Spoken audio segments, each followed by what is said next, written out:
Hey, what's going on, guys? Welcome back to another video.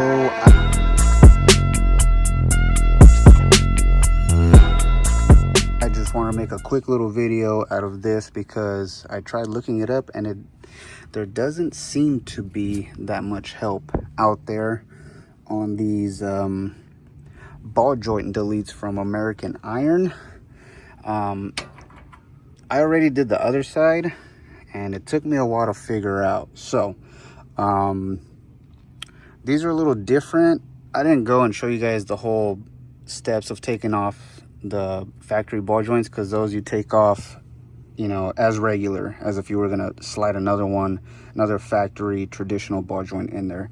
These ball joint deletes come with this cup and this pin, so it kind of makes it into a kingpin, I guess you would say. So the way these go on is you don't put these in here and press them on. You take off these pins. Just remember which way they go. They have an O-ring and then a shim and then a nut, and this would go on the top side like this and down. But there is a trick to it that took me a while to figure out from their instruction little QR code that they give you. I'm gonna go ahead and I'm gonna press this top one, and then I'm gonna press the bottom one in, and then I'm gonna show you guys the steps that you need to take to be able to put these pins into your knuckles. So you press these cups in as traditional.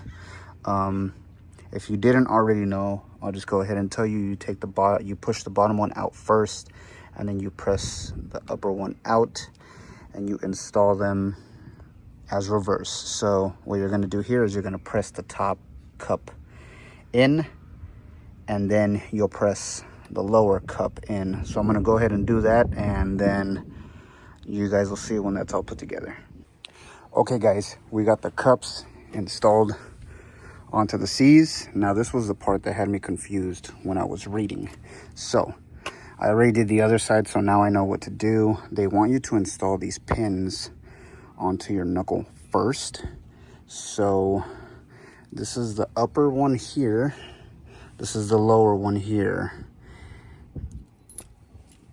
You can tell by the size of the taper. This one is big, this one is smaller. Same thing with these here. One is bigger, one is smaller.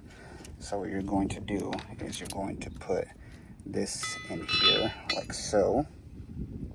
You're gonna put the nut on, and you're gonna go ahead and tighten it down, both top and bottom, only to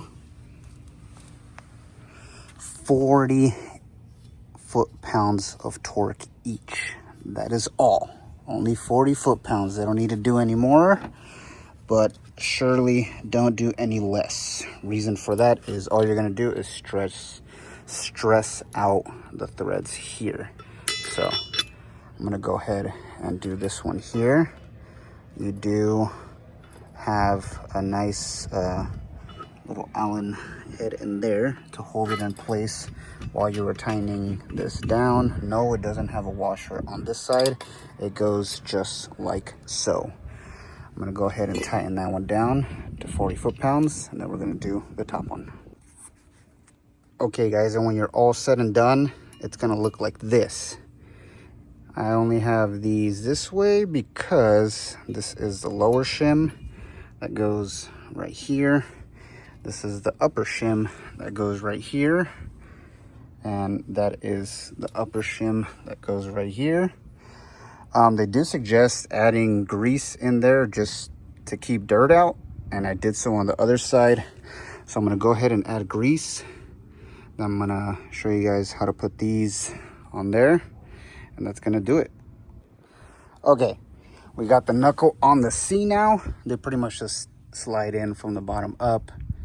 And what they want you to do here, so these bottom ones here go to 40 foot-pounds, okay? These here is what's gonna set your preload on your steering knuckle. So they want you to start these at 20 foot-pounds evenly, top and bottom, and go up in increments of 5 until you get your desired resistance. So on the other side, I did 25 on each, and they say that's pretty normal, that people tend to like 25 to 30, but pretty much what they're saying there is no more than 30 foot-pounds to tighten these down. So your max would be 30 on top and bottom. And the cool thing about that is as they start to wear, you know, you could pretty much torque them down again and they'll get you know, the resistance back.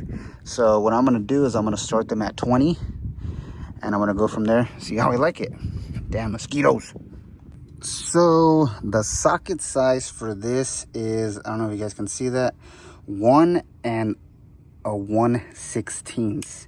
It's an impact socket, so I had to kind of grind it down to get it in here because it's so, like, the tolerance there is so small that I had to grind it down, or else it kind of just like slips off just like that. I kind of have to hold it up top, but I got it into 20 foot-pounds and it does have a good amount of resistance. But what I like to do is swing it back and forth many times to loosen up the spherical bushing inside of there. And when you do that, you go to torque it and the bolt will spin again just a tad bit, I'm guessing because it loosens up that spherical bushing. So I mean, I swing it around a couple times because that's what it's going to be doing its whole life. So I just want to make sure that it's going to be tightened down as accurate as possible. Alrighty guys, and once you set your desired preload to anywhere from 20 to 30, they say 25 to 30. I did 25, you know, minimum. They're brand new. And don't worry about this gap. That gap is totally normal. So is the bottom one there. That is totally normal. That is what it's supposed to look like. After you're done with that, go ahead and install everything back as you took it off. And that is how you install American Iron ball joint deletes on your Dana 30, Dana 44. If you guys liked this video and found it somewhat helpful, make sure you hit that thumbs up, subscribe to the channel. Catch you guys on the next one.